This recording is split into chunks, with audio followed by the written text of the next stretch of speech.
மலேசியாவில் கூட ஒரு பொண்ணு கத்துனாங்கல்ல, உங்க கூட இருக்க முடியலே தளபதி. தலைவிதி இது மாதிரிலாம் கேட்கறது எங்க தலைவிதி. மலேசியா மீட்டிங்க்கு முன்னால வரைக்கும் எங்க தலைவருக்கு எதிரி அஜித். நட்புக்காக அஜித் உயிரை கூட கொடுப்பாருங்க. புரியுதுங்களா? விஜய் நான் கொடுப்பாரு. டிஎம்கே காரங்களோட சதி எந்த அளவுக்கு வேலை செய்யுதுங்கிறது பாத்தீங்களா? உங்களோட தப்பா ரூபத்துல வேலை செய்யுது. தப்பா சொல்றீங்க. ட்ரம்ப்போட ஆளுன்னு சொல்லுவோம். உங்களுக்கு தான் டிஎம்கே எதிரி இல்லைல்ல, ட்ரம்ப் தானே உங்களுக்கு எதிரி. அவங்க பராசக்தி ஒரு புதுசா ஒரு எக்ஸிபிஷன்லாம் நடத்தி ஒரு ப்ரொமோஷன் தர்றாங்கன்னா, நான் மலேசியாவில் இந்த மாதிரி ஒரு ப்ரொமோஷன் தர்றேன்னு சொல்லிட்டு ஏடிக்கு போட்டியாக தானே பண்ற மாதிரி இருக்கு. இங்கால அங்க போய் குரங்கு வித்த காட்டல. வேற என்ன நடத்தினாரு? நம்ம ஊர்ல என்னைக்குமே நம்ம ராஜாவா இருக்கணும். அடுத்த ஊர்ல போய் நம்ம குரங்கா கூட இருந்துட்டு வரலாம். ஆதவர்ஜனாவும் செங்கோட்டையனை விட்டு போயிட்டீங்க. அவங்களுக்கெல்லாம் வேற வேலை இருந்தது. கட்சி ஆபீஸை கழுவி விடுற வேலையா? குசி ஐயா தான் எல்லாமே. அப்பா அம்மா மாமா பொண்டாட்டி எல்லாம். எங்க தலைவரோட படத்தை அந்த சேனல்ல போட்டதுனால தான் அவனுங்க உலக பொறுப்பு பெற்றானுங்க. இன்னைக்கு மிகப்பெரிய பணக்காரங்களா இருக்கிறதுக்கு காரணமே எங்க தலைவர் போட்ட பிச்சை. சரி, இதெல்லாம் விட்டுருவோம். விஜய் பேசும்போது ஒரு வார்த்தை சொன்னார், எனக்கு மலேசியானா ஒரு சில படம் ஞாபகம் வரும் அப்படின்னு சொன்னார். பில்லா ஞாபகம் வரும், குருவி ஞாபகம் வரும்னு. ஏன் ரஜினி படத்தை சொல்லவே இல்லை? கபாலி படத்தை சொல்லியிருக்கலாமே, ஏன் சொல்லவே இல்லை? அது என்ன அஜித்தை மட்டும் எடுத்துக்கிறாரு? ஏங்க, அஜித்தே எங்களுக்கு எதிரியா இருந்தார். புரியுதுங்களா? அஜித்தாங்கிற ஒரு பொண்ணு நாங்க ஏன் கட்சியில சேர்த்துக்கல? ஏன் சேர்த்துக்கல? ஆமா, அதை நான் கேட்கணும்னு நினைச்சேன். இதெல்லாம் முடிச்சுட்டு கேட்கலாம் அப்படின்னு நினைச்சேன்.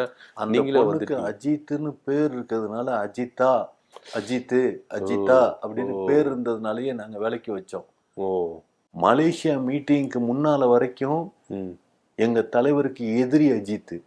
மலேசியா மீட்டிங்க்கு பின்னால எங்க தலைவர் அஜித்துக்கு நண்பர். பில்லா படத்தை சொல்லுறதுனால ஒரு விஷயம் நல்லா தெரிஞ்சுக்கங்க. பில்லா படத்தை சம்பந்தமே இல்லாம எங்க தலைவர் அங்க பேசணுங்கிறதுக்கு காரணம் என்ன? என்ன ஒரு விஷயம் திருப்பி திருப்பி நல்லா புரிஞ்சுக்குங்க. அஜித்துக்கு கொஞ்ச நாட்களா அவர் நடிச்ச படங்கள்லாம் சரியா ஓடல. யாருக்கு? அஜித்துக்கு ஓடல. எல்லாம் அட்ரு ஃபிளாப். அஜித்துக்கா? புரியுதுங்களா? அதுவும் இல்லாம சினிமா விட்டு அவர் விலகி போய் ரேஸ்ல இருந்துட்டு இருக்காரு. இந்த சூழல்ல அவர் அப்டேட் பண்ணணும், அவருக்கான ஒரு வருமானத்தை ஏற்படுத்தி கொடுக்கணும், அவருக்கான வியாபார விருத்தியை நம்ம ஏற்படுத்தணும், அவர் வாழ்க்கையில கஷ்டப்பட்டுற கூடாதுங்கிறதுக்காக ஒரு சப்போர்ட்டரா எங்க தலைவர் நின்று அவர் வார்த்தைய சொல்லி இது பண்ணுது. புரியுது? அஜித்துக்கு நீங்க ப்ரொமோஷன் பண்றீங்க, விஜய் ப்ரொமோஷன் பண்றாரு. ஹெல்ப் பண்ணாருங்க. ஹெல்ப், ப்ரொமோஷன் கூட இல்ல, ஹெல்ப். அவருக்கான பிசினஸ் எந்த சூழ்நிலையும் குறைஞ்சிடக்கூடாது. ஏன்னா அஜித் பாவம் ரொம்ப கஷ்டமா இருக்காரு, படம்லாம் ஓடவே இல்லை, ரொம்ப வறுமையில இருக்கிறாரு. அதனால உங்க தலைவர் அவருக்கு ஹெல்ப் பண்றாரு. பில்லா படத்தை சொல்லி ஞாபகப்படுத்தி, அஜித் படத்தை போய் பாருங்க, இது மட்டும் நான் நடிக்க மாட்டேன், அதனால என் நண்பர் படத்தை பாருங்க அப்படின்னு சொல்லிட்டு இப்ப ஹெல்ப் பண்றாரு. இல்ல இதானுங்க உண்மை. ஓ, இதான் உண்மை. அப்புறம் எதுக்குங்க அந்த மேடையில அவரு பேரை சொல்லணும்? அவருக்கு ஹெல்ப் பண்றதுக்காக தான் சொன்னது. அவரு பேரை சொல்லி இவர் கைத்தட்டல் வாங்கணுங்கிறதுக்காக சொல்லல. அப்படி சொல்லல. புரியுதுங்களா? எந்த அர்த்தத்துல பாக்குறீங்க? இல்ல, கொஞ்சம் கூட கூச்ச நாசம் இல்லாம உல்டாவா சொல்றீங்களே, எப்படி? என்ன உல்டாவா சொல்லிட்டோம்? அஜித்தை எடுத்துக்கிறாரு. நம்மளுக்கு சினிமாலே இருக்கணும், அரசியல்ல இருக்கணும்னா அஜித்தோட வாக்குகளும் நம்மளுக்கு வேணும் அப்படின்னு சொல்லிட்டு இப்போ அஜித் ரசிகர்கள்லாம் எனக்கு ஓட்டு போடுங்க, நான் அஜித் எதிரி கிடையாது, நண்பரு அப்படின்னு சொல்லிட்டு தான் அந்த மேடையில போயிட்டு அஜித்தை சொல்றாரு. அதை கூட புரிஞ்சுக்க முடியாம அப்படியே உல்டாவா அஜித்துக்கு ஹெல்ப் பண்றாரு, படம் ஓடல, ரேஸுக்கு போயிட்டாரு, அதனால அவர் படம் ஓடணுன்றதுனால எங்க தலைவர் ஹெல்ப் பண்றாருன்னு சொல்றீங்களே, எந்த விதத்துல? இதெல்லாம் ஒரு வாக்கு வங்கின்னு எங்களுக்கு தெரியாதா? உண்மை ஒரு விஷயங்க, உண்மை தெரியாம பேசாதீங்க. சும்மா ஏதோ பேசுறோன்னு பேசாதீங்க. எலெக்ஷனுக்கு முன்னால அஜித் விஜய் அவர்களுக்கு ஓட்டு போடுங்க அப்படின்னு அவர் பொன் வாயை திறந்து சொல்லல. அவங்க பொண்ணா? இல்ல, அஜித் பொண்ணான்னு பொன் வாயான்னு சொன்னீங்க. இதுக்கே அவங்க பசங்களெல்லாம் இழுக்கிறீங்க. ஏங்க வாய்ங்க, வாயை பொன் போன்ற வாய், பொன் போன்ற வார்த்தைகள் அப்படிம்பாங்க. என்னங்க அது? அவரு வாயை திறந்து வாக்கு இவருக்கு விஜய்க்கு போடுங்கன்னு சொல்லலைன்னா அப்ப நீங்க சொல்லுங்க இவர் நண்பர்னு சொன்னது பொய் அப்படின்னு. நட்புக்காக அஜித் உயிரை கூட கொடுப்பாருங்க. ம். புரியுதுங்களா? விஜய் என்ன கொடுப்பாரு நட்புக்காக? என்ன இப்படி கேக்குறீங்க? இல்ல விஜய் என்ன கொடுப்பாரு? அஜித் உயிரை கொடுப்பாரு, விஜய் என்ன கொடுப்பாரு? விஜய் எவ்வளவு கொடுத்திருக்காரு தெரியுமா? எவ்வளவு கொடுத்துருக்காரு? எவ்வளவு கொடுத்திருக்காரு தெரியுமா? அதான் எவ்வளவு கொடுத்துருக்காரு? அஜித் எவ்வளவு கொடுத்திருக்காரு? அஜித் நிறைய கொடுத்துருக்காரு. அவரு படம் நடிக்கும் போது கூட ஆ. நிறைய டைரக்டருக்காக என்ன பண்ணிருக்காரு, புது புது டைரக்டர் எல்லாம் வளர்ந்து வரணுன்றதுக்காக நிறைய கொடுத்துருக்காரு. அப்படியே விஜய் என்ன கொடுத்துருக்காரு? ஏங்க அஜித் கொடுத்ததெல்லாம் சுயநலமா கொடுத்ததுங்க. சுயநலமா புரியுதுங்களா? அந்த தெருவுல இருந்தவனுக்கு ஒருத்தனுக்கு லாண்ட்ரி வண்டி வச்சு கொடுத்தாங்க அப்படின்னா ம். அந்த தெருவுல இருந்தாரு, அதனால கொடுத்தாரு. எங்க தலைவன் அப்படி கிடையாது. எங்க தலைவன் நாட்டுக்கும் நாட்டு மக்களுக்கும் செய்யணுங்கிறதுக்காக தனக்கு தெரிஞ்சவனுக்கு செய்யறது தலைவர் பண்பு கிடையாது. ம். புரியுதுங்களா? நாட்டுக்கும் நாட்டு மக்களுக்கும் செய்யணுங்கிறதான் தலைமை பண்பு வகிக்க முடியும். சுயநலமா இருக்கிறது அஜித், பொதுநலமா இருக்கிறது விஜய். அத முதல்ல புரிஞ்சுக்கங்க. நல்லா தெரிஞ்சுப்பாங்க மக்கள், யாரு சுயநலமா இருக்கா, யார் பொதுநலமா இருக்கான்னு. வேணாங்க, வேணாம். வேற கேள்வி கேளுங்க. இதுக்கு மேல போச்சுன்னு வச்சுங்களேன், எங்க ரசிகர் இல்ல, அஜித் ரசிகர்கள்ட்ட மாட்டிடாதீங்க, கொன்றுவாங்க. யார், என்னையா? அப்புறம் நீங்க பேசுன பேச்சுக்கு முகத்துல எதனா மூணு போங்க சார். அஜித் ரசிகர்கிட்ட கொஞ்சம் பாத்துங்க. ஏன்னா கொஞ்சம் நெஞ்ச பேச்சா பேசுனீங்க, ஏகப்பட்டது பேசியிருக்கீங்க. ஒரு விஷயம் நல்லா தெரிஞ்சுக்கணும். தலைவர் என்ன சொல்லியிருக்காரு? அஜித் நண்பர்கள் அப்படின்னு இருக்காங்க. புரியுதா? ஓட்டுக்காக நீங்க என்ன வேணா இது பண்ணீங்களா? இதுக்கு முன்னாடி சொல்லியிருக்கீங்களா? இதுக்கு முன்னாடி சொல்லியிருக்கீங்க. ஆமா, நீ எந்த ஊரு, நான் எந்த ஊரு, முகவரி தேவலன்னு அப்படியெல்லாம் போட்டு கலாச்சி விட்டுட்டு இப்போ ஓட்டுக்காக நண்பர்னு சொல்லுவீங்க. வேணாங்க, புரிதல் தப்பா இருக்குங்க. ரொம்ப தப்பான ஆட்களா இருக்கீங்க. யாரு? நானு? டிஎம்கே காரங்களோட சதி எந்த அளவுக்கு வேலை செய்யுதுங்கிறது பாத்தீங்களா? உங்களோட ரூபத்துல வேலை செய்யுது. தப்பா சொல்றீங்க. ட்ரம்போட ஆளுன்னு சொல்லணும். உங்களுக்கு தான் டிஎம்கே எதிரி இல்லைல்ல, ட்ரம்ப் தானே உங்களுக்கு எதிரி. ட்ரம்போட ஆளுன்னு சொல்லணும் முதல்ல. இந்த ஒரு வாரத்துக்கு அப்புறம் தலைவர் என்ன முடிவு எடுக்கிறாருங்க பொறுத்து நாங்க இங்கேயா இல்ல அமெரிக்காவுங்கிறத முடிவு பண்ற இடம் இன்னும் ஒரு வாரத்துல வரும். எனக்கு கன்ஃபார்மா தெரியும். 2026 அப்புறம் பனையூர் தான்.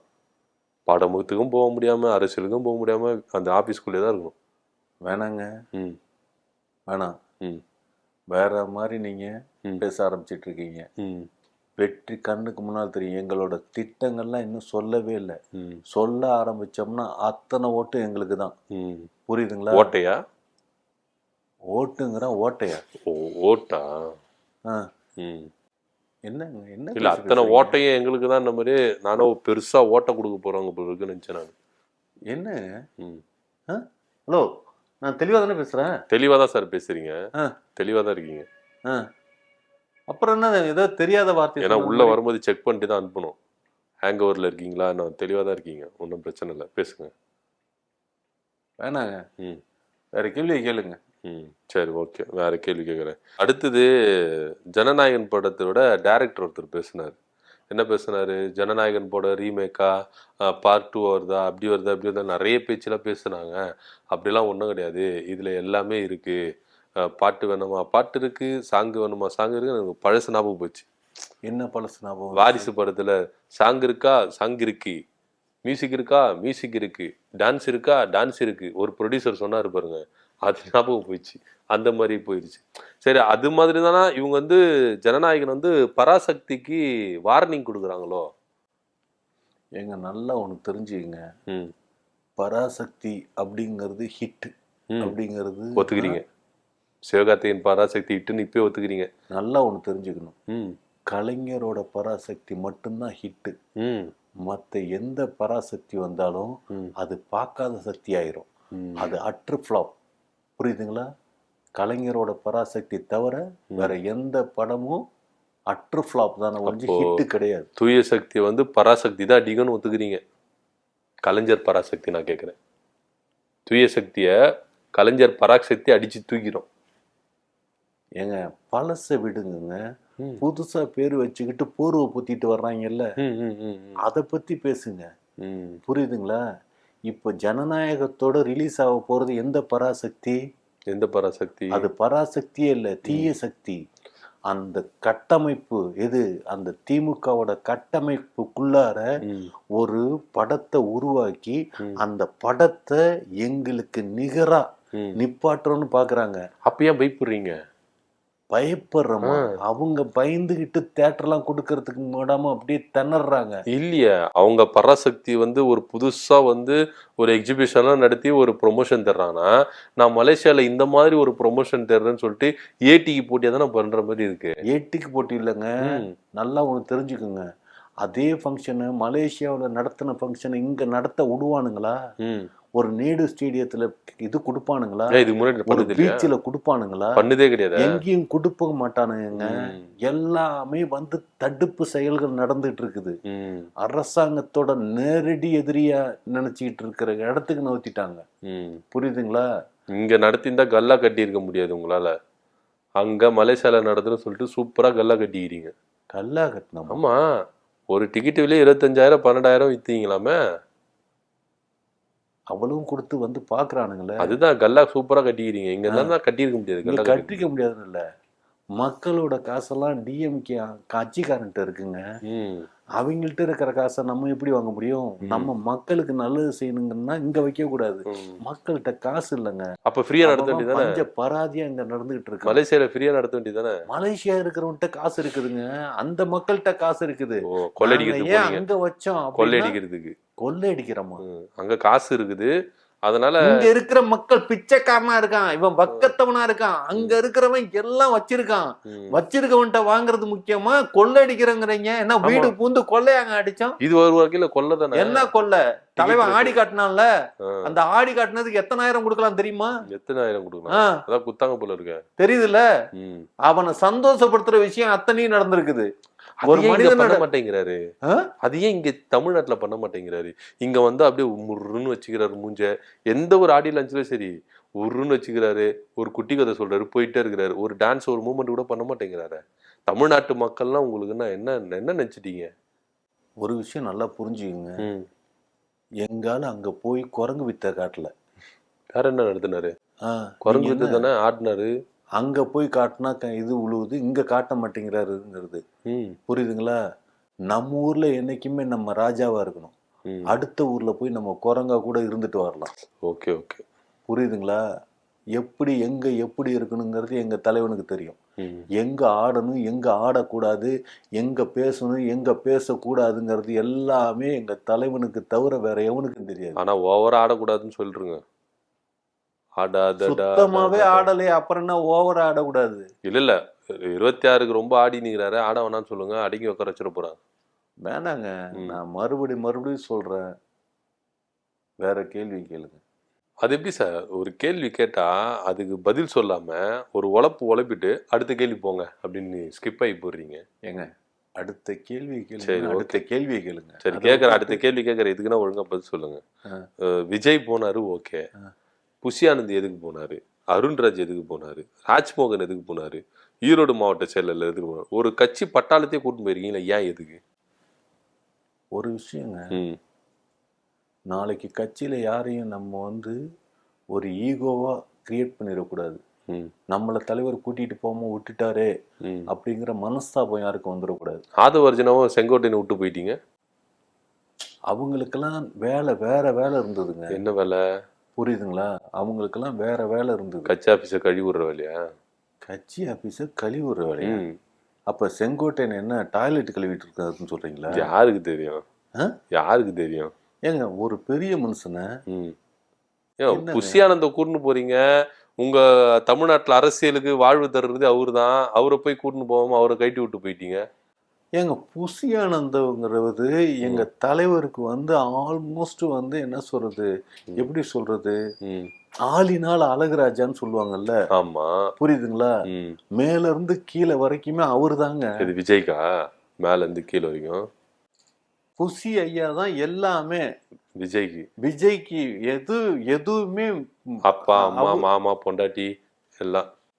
அப்பா அம்மா மாமா பொண்டாட்டி ஒரு வரிசையில சொல்றேன் சார், எல்லாமே அவர் தான். புஷியானந்த் தான். ஏங்க, முழுசா தன்னை ஒப்படைச்சு பாத்துக்கிறவருங்க.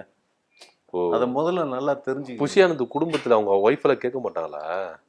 விஜயே கட்டி அழுதுறீங்க, ஏன் இந்த புகை மறந்துட்டீங்களா அப்படின்னு கேட்க மாட்டாங்களா? நேர்ந்து விட்டாங்களோ புஷியானது குடும்பத்துல விஜய்க்கு? ஏங்க ஒரு விஷயங்க, வாழ்க்கையில எல்லா மனிதர்களுக்குமே எல்லாம் கிடைச்சிடாது. நான்லாம் வந்து விஜய் கூடவே இருக்க முடியாதா அப்படின்னு தவம் கிடக்குறேன். அந்த வாய்ப்புங்கிறது ஐயாவுக்கு தான் கிடைச்சிருக்கு. புரியுதுங்களா? எத்தனையோ குடும்ப பெண்கள் ஏங்கி தவிக்கிறாங்க தெரியுதா? எதுக்கு? மலேசியாவுல கூட ஒரு பொண்ணு கத்துனாங்கல்ல, தளபதி உங்க கூட இருக்க முடியலே தளபதி. தலைவிதி இது மாதிரிலாம் கேக்குறது எங்க தலைவிதி. தலைவிதியா? சரி விடுங்க. ஜனநாயகன் மேட்டர்ல உங்களுக்கு வேற என்ன தெரிஞ்சுக்கணும்? நிறைய தெரிஞ்சுக்கணும். அதுல குறிப்பா இவரு ஆடியோ லான்ச் அப்படின்னால ஒரு குட்டி கதை ஒண்ணு சொல்லுவாரு. ஆனா அதே மாதிரி குட்டி கதைன்னு ஒண்ணு சொன்னாரு. கொடையை பத்தி பேசினாரு. 100 ரூபாய் கொடை, இத பத்தி பேசி இது பண்றாரு. அதான் முன்னாடியே சொல்லிட்டேங்க. ஒரு கொடையை வந்து ஒருத்தருக்கு நம்ம வாங்கி கொடுத்தோம்னா அந்த கொடை வந்து சுத்தி நமக்கே வரும் அப்படிங்கிற ஒரு சூட்சமத்தோட கரு அதுல இருக்கா இல்லையா? அது கொடையை தான தர்மம் பண்ணிட்டு இன்னொரு 100 ரூபாய் கொடுத்து புது கொடை வாங்கிக்கிறத விட்டுட்டு இந்த திருப்பி இந்த கொடை வர்றதுக்கு இவர் வெயிட் பண்ணுவாராம். இது ஒரு கதையா? உங்க தலைவர் என்ன நன்கொடை கொடுத்துருக்காரு? பல கொடைகளை பத்தி பேசுறீங்களா? கொடையை பத்தி தானுங்க கேக்குறேன். நன்கொடையை பத்தி நான் கேக்குறேன். நன்கொடையை பத்தி உங்க தலைவர் என்ன கொடுத்துருக்காரு? இது வரைக்கும் கொடுத்துருப்பாரா? எதுக்கு மோனிக்காக நன்கொடை பேசுறீங்களா? புரியல. இல்ல கொடை கதையை பத்தி பேசுனாரு. உங்க தலைவர் என்ன நன்கொடை கொடுத்துருக்காரு? ஒரு விஷயங்க, இந்த உலகத்திலேயே புரியுதுங்களா, இலங்கை தமிழர்களுக்கு எத்தனையோ பேர் ஈகை செய்யறோம் அப்படின்னு இருக்கானுங்க. புரியுதுங்களா? எங்க தலைவன் அந்த காலகட்டத்திலயும் 501 ரூபா கொடுத்துருக்கான். புரியுதுங்களா? எது 501 ரூபாய் செத்து மடிகிற காலகட்டத்திலயும் 501 ரூபாய் கொடுத்தது எங்க தலைவன். உங்க தலைவர் 501 ரூபாய் கொடுத்துருக்காரு. சிலம்பரசெல்லாம் லட்ச ரூபா கொடுத்தோன்னு பெருமை பத்திட்டு இருக்கான். ஆமா, அதுவும் இல்ல சத்யராஜ் மேக்கப் மேன் இருக்காருல்ல, அவரு 50,000 ரூபாய் கொடுத்தாராம். மேக்கப் மேனு அவ்வளவு 50,000 ரூபாய் கொடுத்துருக்காரு. புரியுதுங்களா? உங்க தலைவர் ஒரு நடிகன்ட்ட எப்படி உட்காந்து ஒரு மேக்கப் மேனு தெரியாம சம்பாதிக்கிறான்னு. ஆனா 501 ரூபாய் கொடுத்ததே இவ்வளவு மார்த்தட்டி பேசுறீங்களே, உங்க ஆளு கொடுத்ததே பெரிய விஷயம் தான் போல இருக்குன்னு. ஏங்க என்ன நினைச்சிட்டு இருக்கீங்க? கொடுக்குற மனப்பான்மைங்கிறது எல்லாருக்கும் வந்துடாதுங்க. நிறைய வாரி குத்துக்கிறாரு எல்லாரும். என்ன வாரி கொடுக்கலங்கிறீங்க? 501 ரூபாய் வாரி குத்துக்கிறாரு. 500 ரூபாய் கொடுத்தமா ஒண்ணு கொடுக்காம சும்மா இருந்துட்டு இருந்தானுங்க எல்லாரும். புரியுதுங்களா? ஒண்ணுமே இல்லாம சும்மா இருந்துட்டு இருக்காங்க. ஒரு இலங்கை தமிழருக்கு நாம அந்த நேரத்துல கொடுத்ததோட இடம் வந்து அவங்களோட இன்னைக்கு வந்து ஒவ்வொரு நாட்டிலும் ஒவ்வொரு பணக்காரனா இருக்கிறதுக்கு காரணமே நாங்க. அதை முதல்ல புரிஞ்சுக்குங்க. ரொம்ப கஷ்டம் காலத்துல இருந்தாரு அந்த டைம்ல விஜய். படம் கிட்ட ஓடாம ரொம்ப வறுமையில இருந்தாரோ? எதுக்கு வறுமையில இருந்தாரு? 501 ரூபாய் கொடுத்துருக்காரு, அதுக்கு சொல்றேன். ஏங்க வறுமையில இருந்தாரா? ஒரு விஷயம், அன்னைக்கு வறுமையில சன் டிவி காரனுங்க வாழ்ந்துட்டு இருந்தானுங்க. ஒரு பொதிகை டிவி மாதிரி இருந்ததை இந்த உலகம் பூராவுக்கு கொண்டு போய் சேர்த்தது வந்து எங்க தலைவரோட படத்தை அந்த சேனல்ல போட்டதுனாலதான் அவனுங்க உலக பிறகு பெற்றானுங்க. இன்னைக்கு மிகப்பெரிய பணக்காரனுங்களா இருக்கிறதுக்கு காரணமே எங்க தலைவர் போட்ட பிச்சை, அந்த வாழ்க்கையே பிச்சை. அந்த நன்றி விசுவாசம் இல்லாம இன்னைக்கு எதிர் அணியில இருந்துகிட்டு எங்களை எதிர்த்துக்கிட்டு நிக்கிறானுங்க தெரியுமா? படம் ஓடாத போது அவங்கதான் கூப்பிட்டு படம் கொடுத்ததா பேசிக்கிறாங்க. படம் ஓடாதப்ப படம் கொடுத்தாங்களா? சன் பிக்சர்ஸ்ல படம் பண்ண டீலே வந்து நல்லா ஒண்ணு தெரிஞ்சுக்குங்க, அவங்க பெரிய நஷ்டம் ஆயிட்டாங்க. இடையில ஒரு பங்கு பிரிக்க போய் உள்நாட்டு உள் குடும்பத்துல பிரச்சனைகள்லாம் வந்து நிறைய நஷ்டமானதுனால அந்த நஷ்டத்தை ஈடுகட்டணும் அப்படிங்கிறதுக்காக அந்த டேட்டு வந்து ஏதோ போயிட்டு போகுது அப்படின்னு ஒரு தர்மம் பண்ணாரு.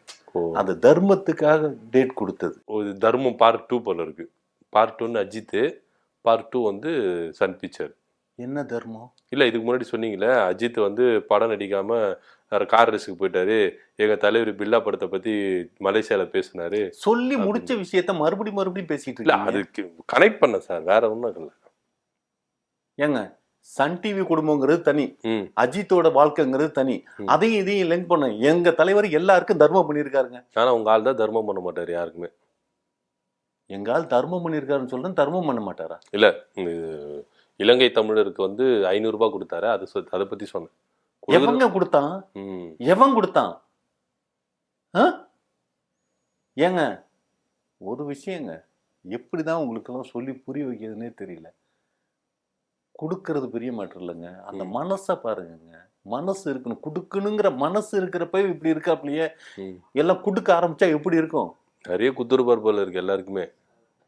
உங்க ஆளுக்கு. என்னத்த சொல்றதுன்னு தெரியல. அதெல்லாம் விட்டுருவோம் சார். எதை விட சொல்றீங்க? இல்ல இப்ப நீங்க அந்த கதைலாம் சொன்னீங்களா, அதெல்லாம் விட்டுருவோம். எது கொடைக்கும் நன்கொடைக்குங்கிற பேச்சு எடுத்தது நீங்க. ஆமா, அது கேட்டா அதுக்கு ஒழுங்கா பதில் சொல்ல மாட்டீங்க. ஏதோ சுத்தி வலிச்சு உங்க தலைவர் ஒரு குழப்பவாதி மாதிரி ஒரு கதை சொன்னா அதுக்கு மேல நீங்க ஒரு கதை சொல்லி அதை முடிக்க பாக்குறீங்க.